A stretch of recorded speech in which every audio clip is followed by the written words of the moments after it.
অন্যের অনুগ্রহের পাত্র হয়ে রাজনীতি না করার ঘোষণা দিয়ে জামায়াত নেতৃত্বাধীন 11 দলীয় নির্বাচিত ঐক্য থেকে বেরিয়ে এসেছে ইসলামী আন্দোলন বাংলাদেশ। শুক্রবার এক সংবাদ সম্মেলনে 268 আসনে এককভাবে নির্বাচন করার সিদ্ধান্তের কথাও জানিয়েছে দলটি। 11 দলের জোটে কেন এই ভাঙন, এক্ষেত্রে জামায়াতের ভাষ্য কি, জানব আজকের স্টার এক্সপ্রেসে। জোট ছাড়ার কারণ হিসেবে ইসলামী আন্দোলন বলছে আসন সমঝোতায় তারা ইনসাফ থেকে বঞ্চিত হয়েছে। পাশাপাশি জামায়াতও ইসলামের আদর্শ থেকে বিচ্যুত হয়েছে বলেও অভিযোগ দলটির। প্রত্যাশিত আসন না পাওয়াই কি জোট ভাঙার কারণ, এমন প্রশ্নের জবাবে সংবাদ সম্মেলনে দলটির মুখপাত্র গাজী আতাউর রহমান জানান, আসন সমঝোতার আলোচনায় জামায়াতের কর্তৃত্ববাদী আচরণে তারা অপমানিত বোধ করেছেন। আসন সমঝোতা নিয়ে জামায়াত ইসলামী আন্দোলনের টানাপোড়েন গত কয়েকদিন ধরে দৃশ্যমান।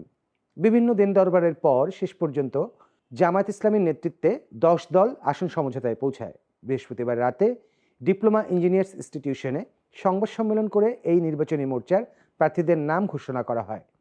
সেখানে 47টি আসন ফাঁকা রেখে বাকি 253 আসনে প্রার্থীর নাম ঘোষণা করা হয়।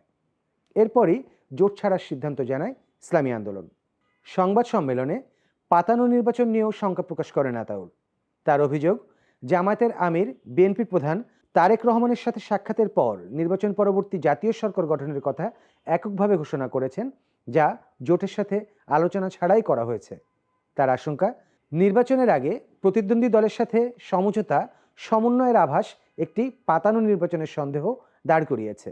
জামায়াত ও ইসলামী আন্দোলন সহ যে 11 দলীয় নির্বাচনী ঐক্য গড়ে ওঠে, সেখানে পিআর পদ্ধতিতে নির্বাচন ও ভোটের আগে গণভোট ছিল মূল ইস্যু। শুরুতে জামায়াতে ইসলামী, ইসলামী আন্দোলন, বাংলাদেশ খেলাফত মজলিস, বাংলাদেশ খেলাফত আন্দোলন, জাতীয় গণতান্ত্রিক পার্টি, বাংলাদেশ নিজামে ইসলাম পার্টি ও বাংলাদেশ ডেভেলপমেন্ট পার্টি ছিল এই মোর্চায়। মনোনয়নপত্র জমার সময় ঠিক শেষ হওয়ার আগের দিন জাতীয় নাগরিক পার্টি ও এলডিপি এবং তার পরদিন এবি পার্টি এই জোটে যোগ দেয়। কিন্তু ইসলামী আন্দোলন, বাংলাদেশ খেলাফত মজলিস সহ কয়েকটি দল এনসিপির জোটে আসা নিয়ে আপত্তি তোলে। শেষ পর্যন্ত মামুনুল হকের বাংলাদেশ খেলাফত মজলিসকে রাজি করানো গেলেও ইসলামী আন্দোলনের সঙ্গে জামায়াত জোটের দূরত্ব বেড়ে যায়।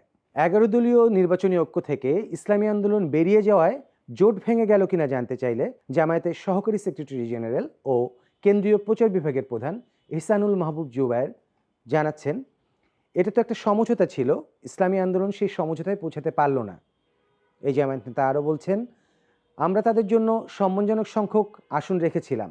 আমরা বলতে লিয়াজো কমিটি বসেছে, সব দলের যৌথ সিদ্ধান্তের ভিত্তিতেই এটা হয়েছে। ওনারা আসবেন বলেও আসেন নাই, রাজনীতিতে এটা হতেই পারে।